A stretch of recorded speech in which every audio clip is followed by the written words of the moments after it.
Hey beauties, social anxiety can feel really overwhelming, especially in your 30s. Am I really that much to handle?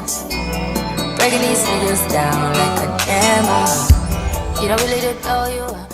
Social anxiety can feel really overwhelming, especially in your 30s, when life is full of social commitments and new opportunities. But trust me, you are not alone and it is possible to overcome that. In this video, I'll share some top tips and mindset shifts to help you build confidence, connect with others, and ultimately take control of social situations. If this resonates with you, please don't forget to subscribe to my channel, put a like on this video, and leave a comment sharing your experience. Tip number 1, shift your mindset and self-compassion. Many of us struggle with self-judgment and comparing ourselves to others and really just judging ourselves and feeling awkward. I have struggled with social anxiety before I knew the term social anxiety, and constantly judging myself and thinking what other people will think of me. But remember that those awkward moments, or what we feel as awkward moments, it's okay. It's a part of us, and it's okay. Like, a lot of times we have to get out of our own head because we're overthinking situations that nobody else is really thinking about. In situations like this, I want you to practice positive self-talk. This is very much a therapy tip because I have been in therapy all year. But practice positive self-talk. Instead of saying, I'm so awkward and why did I do that, to I'm human and it's natural. Things like that can really shift your mindset and help you to better deal with social situations where you are judging yourself and you're just in your head. So a pro tip is to speak to yourself like you're speaking to a close friend. Be gentle with yourself, be kind to yourself, and please celebrate the small wins because this will really help you on your journey to becoming the best version of yourself, but overcoming that feeling of social anxiety, which really inhibits us and just kind of, it slows down our ability to be productive and progressive in life. Okay, tip number 2. This is, if I can't share anything that has really worked for me as someone who has struggled with social anxiety, this is like a major key, a major tip. This should have been tip number 1, but please prepare in advance for social situations. I didn't really understand how much this worked or why there would be certain social situations where I thrived more in or struggled more in. And preparation is key. This can be anything from making sure you love the way you look before you walk out the house, or making sure you dress for the occasion, or making sure you talk to yourself in the mirror like we're gonna kill this social event, we're gonna have, you know, the time of our lives, we're going to you know, make better connections, we're going to really be in the moment and engage with the people we love or friends, or if it's a networking event, really try to get to know people. So if you prepare in advance, this really just gears you up. And this is also a conversation I had with my therapist, and just trying to understand why there were situations where I nailed the social situation versus when I didn't. And for me, I noticed that when I'm in larger social situations, that's when I struggle the most. And when unexpected things happen in those social situations, I struggle a lot. So example would be, you know, if I got invited to a dinner with maybe 3 friends that I know, I'm comfortable with, I know what the vibe is, I know how our personalities work well together, and then out of nowhere I get to dinner and they've invited 2 or 3 additional people with big personalities that I wasn't expecting or planning for, and sometimes I like clench up. Like, it's a real thing. I don't know if anybody can relate to that, but it's like, it makes me so uncomfortable because I wasn't prepared for it. Then I feel a level of like resentment, like, why didn't y'all tell me? Like, it's a shock factor. But in situations where you know that certain people have invited other people to an outing, or, you know, you just plan to say, well, maybe I know this is supposed to be X, Y, and Z, a dinner with these people, but if other people show up, this is how we're going to prepare for it. So really just preparing yourself for situations. Another thing on this topic that I want to point out that has inhibited me, but I've learned from, is really understanding the occasion, because there was a time where I did go out to a social event with people that I know and love, and, you know, I know what to expect with those people. But when I got there, everybody was dressed a certain way. It was really glamorous, and I was just real chill and regular.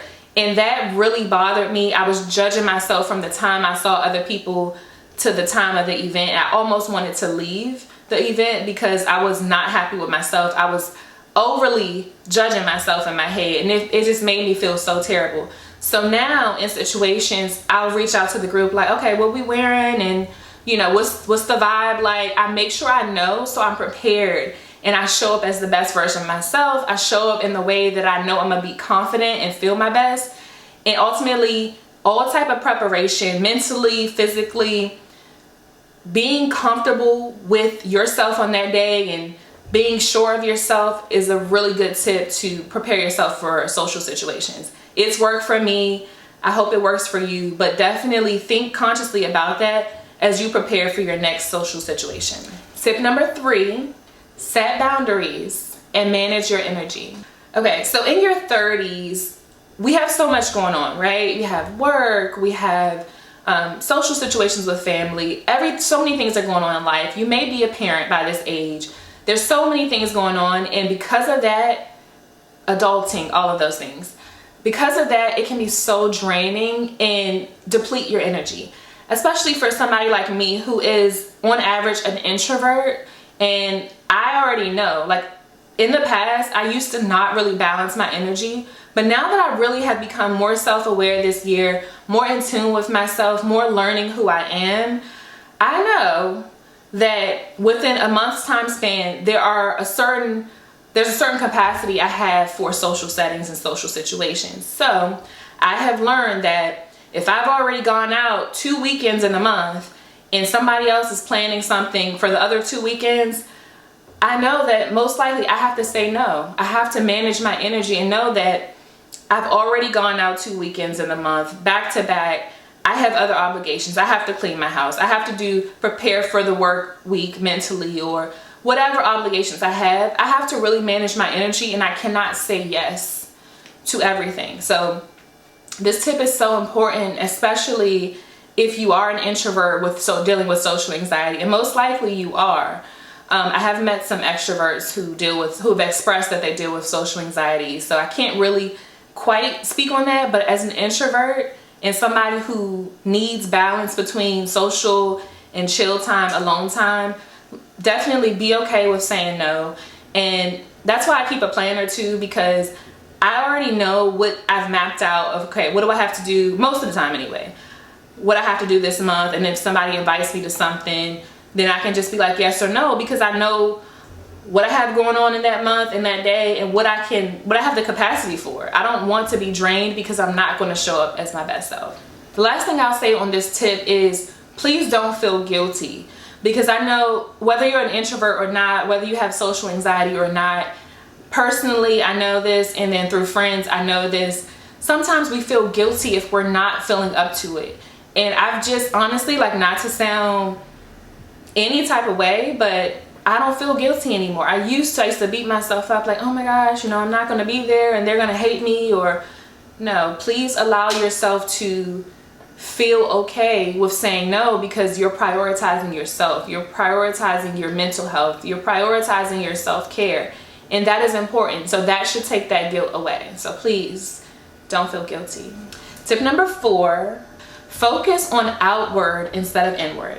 Social anxiety oftentimes makes us overanalyze, and so focusing outward will help with that. It helps to shift the pressure.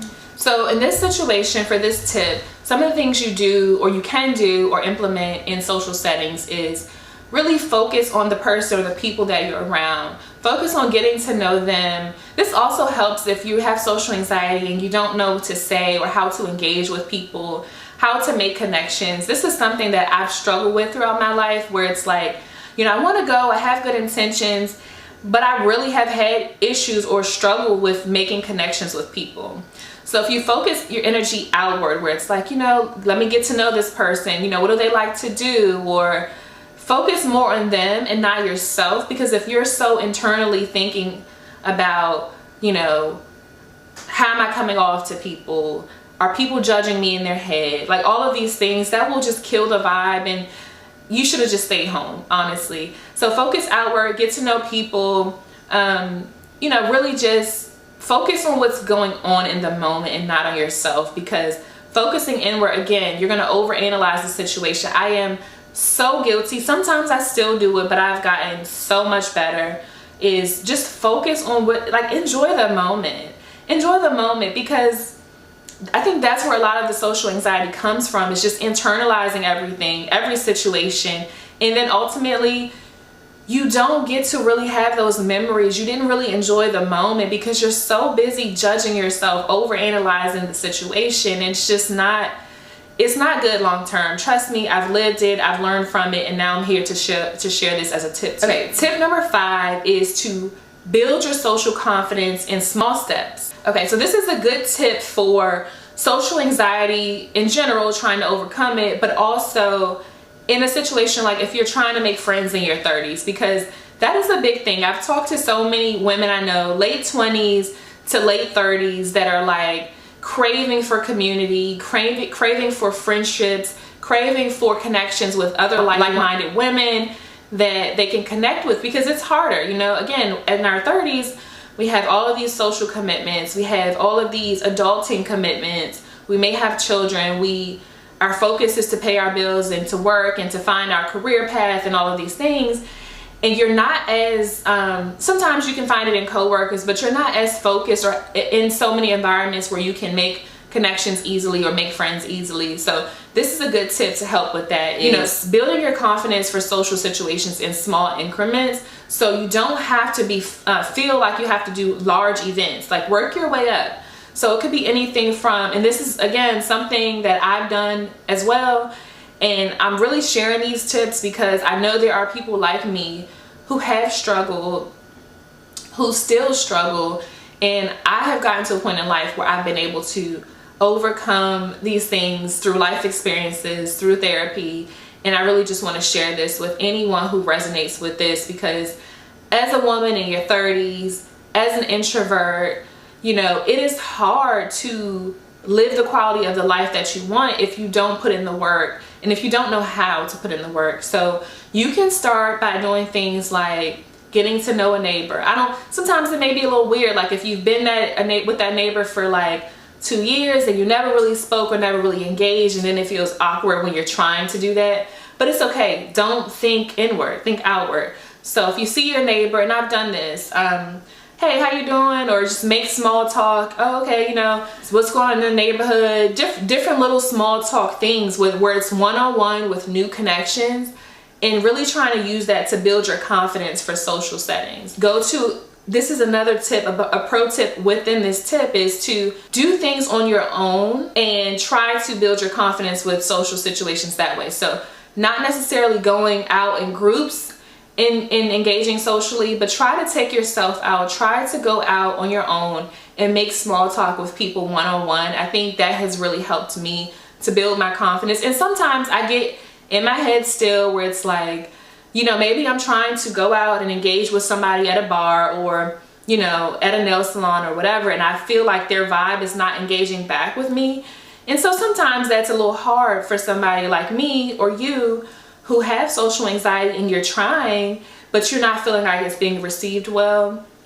Don't let that get to you. It's okay. Try again and again until you slowly build that confidence up, and then work your way to larger things like networking events, or, you know, maybe you go on Eventbrite and you find like group events that you just want to put yourself out there and try to get to know people, workout classes, different things, but in small increments to really build up that confidence. Trust me, sis, it works. It does. It's a little hard to get over that hump at first, but it definitely works. And ultimately, it will help you to live a more beautiful life. A better version of yourself will arise because you're growing, you're evolving, and I want that for you.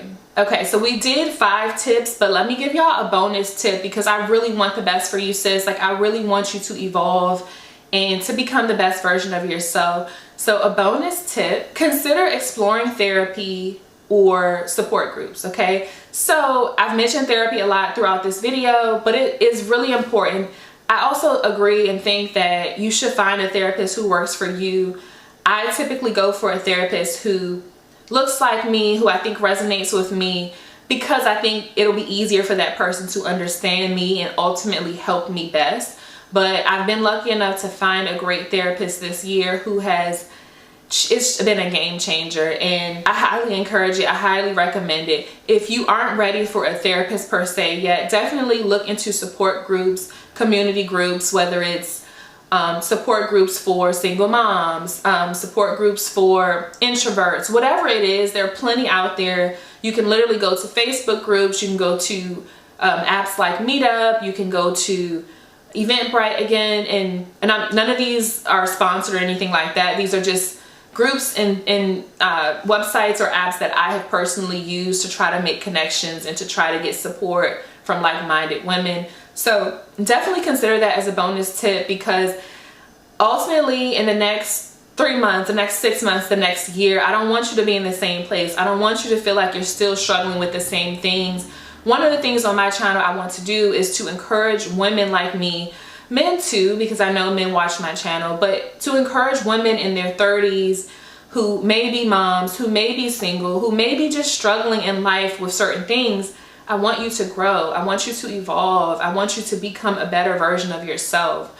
Okay, so please try your best to implement some of these tips, all of these tips, or at least one of these tips into your everyday life, so that by this time next year, you're in a better place, you're thriving with relationships, and ultimately you've overcome your social anxiety. Okay, y'all, so to wrap this video up, social anxiety is a real thing. It can be overwhelming, but it's very much a possibility to overcome. This journey is not an easy one. It is not a one-size-fits-all one. So don't compare yourself to other people. I just did a video on TikTok about this. Please don't compare yourself to other people. Everyone's journey is different, so please know that, but just know that it is possible to overcome this moment in your life, this trait that you have. Be patient with yourself, sis. You got this. I want to know which of these tips resonated with you the most. I want you to drop a comment in the comment section of this video, and please let me know and let the other women in our community know what tips resonated with you the most in this video. So, you know, share your story a little bit, because I feel like we can learn from each other. And one of the things that I've craved, and I'm sure women like you crave too, is community. And that's what we're building here on this channel, is community. So go ahead and drop a comment and let's talk about it in the comment section of this video. If you found this video helpful in any way or resonated with this video, please make sure you give it a thumbs up by hitting that thumb up button on the video. Drop a comment, share this video with anyone you know may be struggling with social anxiety, a woman that you want to glow up, to evolve and not be stuck in the same situation. Definitely share this video and hit subscribe on this channel for more content similar to this. Also turn on the notification bell so that you're notified when I post content like this, because we're on a journey together, sis. We can do this together. It is all about community, and I really want to grow and evolve on this journey with you. So definitely stay tuned for future videos, and I will see y'all in my next video.